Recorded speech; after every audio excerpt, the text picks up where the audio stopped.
உலகமெங்கும் பரவி வாழும் என் தமிழ் உறவுகள் அனைவருக்கும் இனிய மாலை வணக்கம். உதகையிலிருந்து உங்கள் அன்பு சகோதரி பெனிட்டா மேரி. தினந்தோறும் ஒரு மரத்தை பற்றியோ இல்லை ஒரு பூக்கள் பற்றியோ போட்டுட்ருப்பேன். இன்றைக்கி உங்களுக்கு கொஞ்சம் வித்தியாசமாக இருக்கட்டும் அப்படின்றதுக்காக நீலகிரியில் உதகையில் கள்ளிப்பழம் மரம் வந்திருக்குது. இது எத்தனை ஆண்டுகளாக இதில் வச்சுருக்காங்கன்றது தெரியல. இது நான் வேலை செய்யக்கூடிய ஒரு இடம்.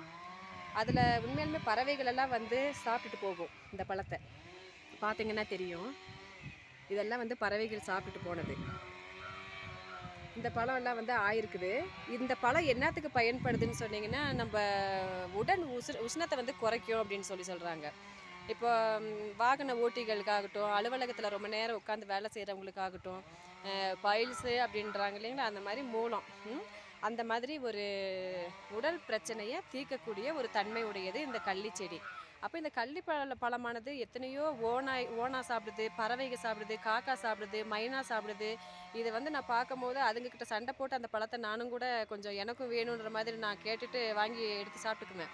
ஏன்னு கேட்டிங்கன்னா, எனக்கு ரொம்ப பிடிக்கும். இது வந்துட்டு நாங்கள் சின்ன வயசில் வந்துட்டு எங்கள் ஊரில் இதை நாங்கள் பறித்து சாப்பிட்டுட்டு இருந்தோம். ஆனால் உதகையில் இந்த பழம் கிடைக்குதுன்னும் போது உண்மையிலுமே மகிழ்ச்சியாக இருக்குது.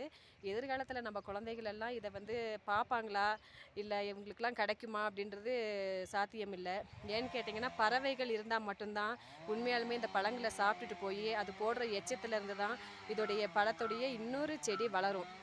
அப்போது இந்த செடி அழிஞ்சிருச்சுன்னு சொன்னாலோ, பறவைகள் அழிஞ்சிருச்சுன்னு சொன்னாலோ, இந்த செடி திரும்ப மீண்டு வளர்கிறதுக்கு ரொம்ப சிரமமாக இருக்கும். இந்த நீலகிரி மலை மாவட்டத்தில் வந்து மசினகுடி, மாயார், மாவனல்லா, வாழைத்தோட்டம், முதுமலை ஏரியாவில் இந்த பழங்கள் நிறையா இருக்குது. நீங்கள் போயிருப்பீங்க, அதை பார்த்துருப்பீங்கன்னு நான் நினைக்கிறேன். இந்த பழம் வந்து அந்த பழத்தை விட ரொம்ப பெருசாக இருக்குது. ஆனால் இது வந்து எத்தனையோ வருஷங்கள் ஆயிருக்கும்னு நான் நினைக்கிறேன். இது ரொம்ப பெருசாக இருக்குது இந்த செடி. அப்போ வந்து இது வந்து டெய்லி நான் பழம் விடுற சீசனில் நான் உண்மையாலுமே இதெல்லாம் எடுத்து நான் சாப்பிட்டுக்கவே எனக்கு ரொம்ப மகிழ்ச்சியாக இருக்குது. இவ்வளோ பெருசு இருக்கும், முள் இருக்கும், இதில் ரொம்ப முள் இருக்கும். ஆனால் வந்து பயந்துக்குவாங்க. இது வந்து பழக்கப்பட்டவங்களுக்கு அது ஒரு பெரிய விஷயமே கிடையாது. சின்ன குழந்தைங்களுக்கு இதெல்லாம் கொடுக்கலாம். ரொம்ப ரத்தம் சேரும் உடம்புல, ரொம்ப நல்லது உடம்புக்கு. அந்த மாதிரியான ஒரு பழ வகையை சேர்ந்தது.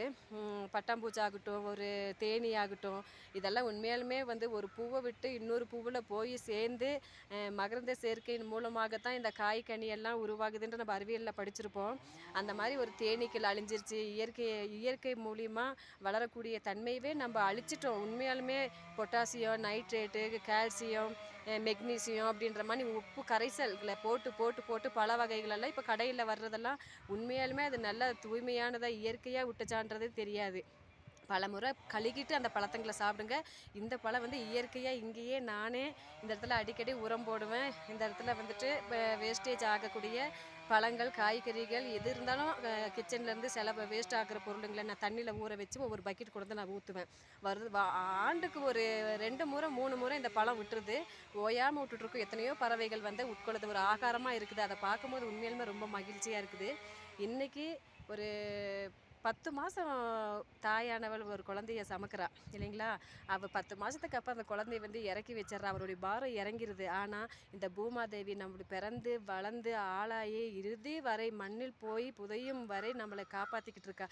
இந்த இயற்கை பூமாதேவிக்கு நம்ம என்னத்தை கொடுக்க போகிறோம்? இதோ இன்றைக்கு இந்த பழத்தையும் நான் இயற்கை அன்னை கொடுத்த இந்த பழத்தையும் நான் உட்கொள்கிறேன்.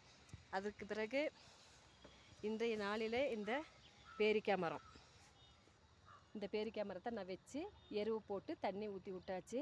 இந்த மரக்கன்று, இந்த பூமாதேவிக்கு ஒரு குழந்தைய நான் இன்றைக்கி நட்டு வச்சுருக்கிறேன். அது ரொம்ப சந்தோஷமாக இருக்குது, மகிழ்ச்சியாக இருக்குது. இன்று இரவு நான் அருமையாக தூங்குவேன். ஏன் தெரியுமா, ஒரு பூமிக்கு ஒரு நன்றி கடனாக ஒரு மரத்தை நட்டு வச்சேன்ற தைரியத்தில் நான் தூங்குவேன்.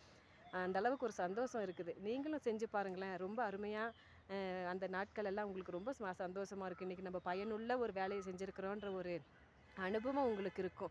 வெல்லட்டும் நாம் தமிழர், நாமே தமிழர். இலக்கு ஒன்றுதான், இனத்தின் விடுதலை. இனம் ஒன்றாவும் இலக்கை வென்றாவும். புரட்சி என்றைக்கும் வெல்லும், சரித்திரம் நாளைக்கு சொல்லும். நன்றி, வணக்கம்.